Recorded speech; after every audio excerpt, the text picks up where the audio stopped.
While most of the political world was focused on Mueller's testimony, presidential candidates from both parties spent the day in Detroit for the 50th annual NAACP convention. There were 10 candidates in attendance, 9 Democrats, plus former Massachusetts Republican Governor Bill Weld.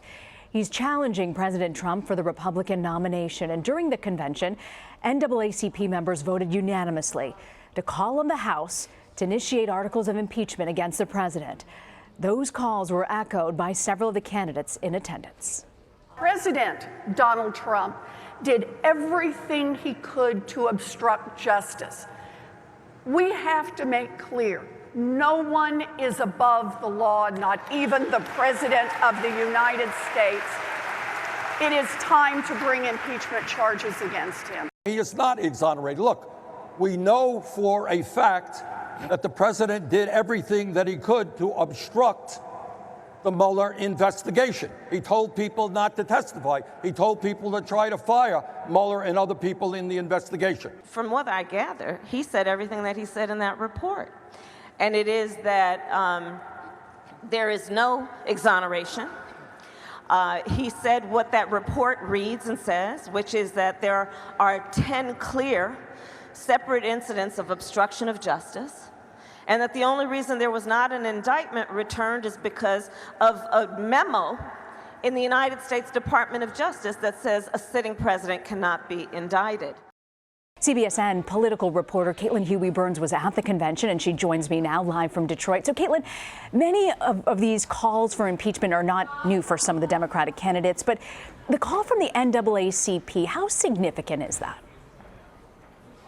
Well, it was pretty significant because it shows where a portion of the base could be on this issue. But it was interesting to hear the candidates talk about this. You had candidates like Elizabeth Warren saying in the beginning, look, I read this report the day that it came out. I have called for the impeachment proceedings to begin on the president. At the same time, here are all my policy proposals and issues that I want to address. So we saw candidates yesterday addressing the Mueller report, addressing the issue of impeachment, but also saying we are staying focused on their message, talking about issues like education and the economy, and trying to litigate this eventually at the ballot box.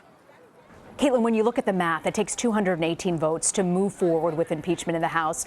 Our numbers show about 93 representatives are in favor of the inquiry.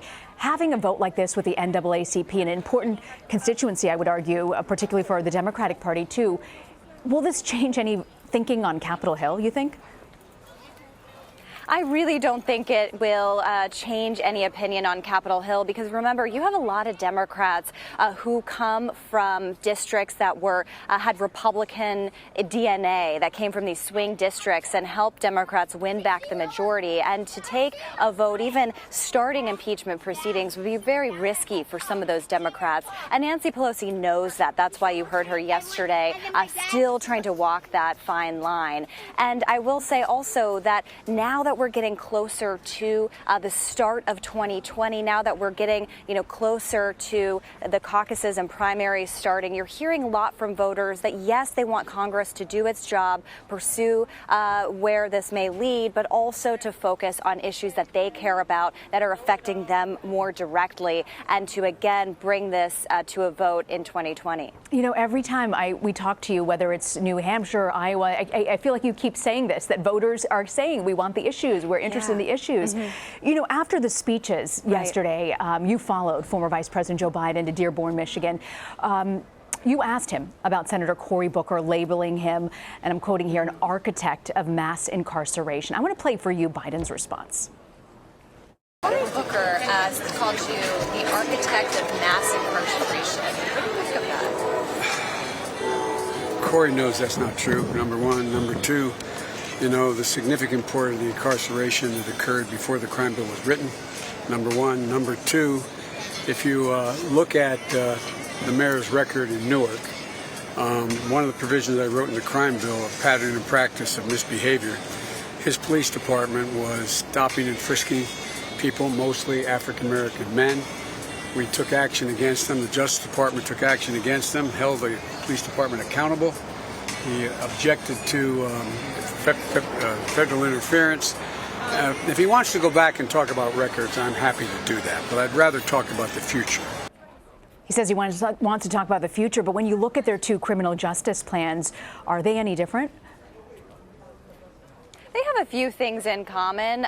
Joe Biden released his plan that wants to end mandatory minimum sentences, end the cash bail system and private prisons. Cory Booker has a plan that would let or push for people getting out earlier than their sentences were. The biggest difference between them, though, is that Joe Biden has called for decriminalizing marijuana, and Cory Booker is leading the charge to make it legal across the country. So that's a big difference. But what was significant about that exchange is that offered a real preview about what we're going to see here in Detroit just next week when Joe Biden and Cory Booker are on the same debate stage. The reason I asked Cory Booker about Biden's new plan was because Cory Booker has been very critical of Biden and his support for the 1994 crime bill, which a lot of critics say led to mass incarceration that disproportionately affected people of color. So this is a line of attack you're going to see from Cory Booker. And what was interesting about yesterday, something different that we saw from the former vice president, is that he is now willing to go on the attack. He's ready to defend his record, but also go after rivals who criticize him. That's something we really didn't see him be prepared for in the last debate. Remember, he said he was caught off guard by Kamala Harris, and he actually responded to some of our CBS News polling that showed Kamala Harris voters think that she is strong out of all the people in the field. And he said that he felt like he was probably too polite on that debate stage. I asked him if we would see him be less polite, and he said, I'll do it with a smile. So expect him to have a more fiery and aggressive debate. You know, when you talk about it being so more aggressive on the topic of Harris, we know that one of the President Obama's big fundraisers is actually throwing an event for her in the Hamptons. I'm wondering if the pressure is on Biden. You know, when you talk about money, this is someone you'd expect to be supporting potentially President Obama's former vice president. It's a great question because we're all kind of wondering where the Obama coalition goes. You see in polling in South Carolina, for example, that African-American voters are still very firmly behind Biden. They know his ties to the Obama administration. He brings up Obama nearly every sentence on the campaign trail, trying to make that connection clear. But, you know, I've talked to a lot of donors who've supported Obama in the past that say, look, this is a very open field. It's fluid. They're trying to figure out who they like. So just because Joe Biden served in the Obama administration doesn't necessarily mean he's going to get all of that support in voters and donors and operatives and activists. So that's what's going to be interesting to watch over the next several months. We know that Obama is unlikely to endorse any candidates in this primary, but where do his supporters go? Where do the people who were very close to him put their support? And so this is a big get for the Kamala Harris campaign. But remember, she's been kind of struggling with fundraising. She needs to get those numbers up. We'll see if this helps. How much stock do you put in? There's a new Monmouth poll looking at South Carolina that says Biden's up more than 20-point lead over the next candidate there. So what's your sense, the fact that he might have this momentum going into South Carolina? I mean, 39, you look at Harris there, 12%, the polling that we're showing up there. Do you put a lot of stock into this poll as we're so far out at this point?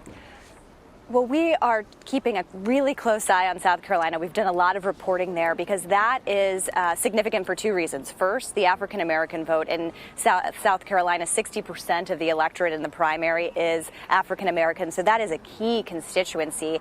And it's also a state that will be the gateway to some of those bigger, more diverse Super Tuesday states, California, Texas. So whoever wins South Carolina, or at least does well there, really is in good position to move forward in this race. And I think it's going to be a state that determines or helps us to determine who the nominee will be. But Joe Biden's support in the state is really significant because he does keep support from African-American voters, particularly those older African-American voters who are likely to show up in a primary. So as soon as we see his numbers slip there, I think that will give us a really good indication kind of how his campaign is going. But as long as he's able to maintain that lead in South Carolina, maintain that support among African-American voters, they feel like that is something that will work favorably for them in the long run. And that's why you see Cory Booker and Kamala Harris really trying to take him head on.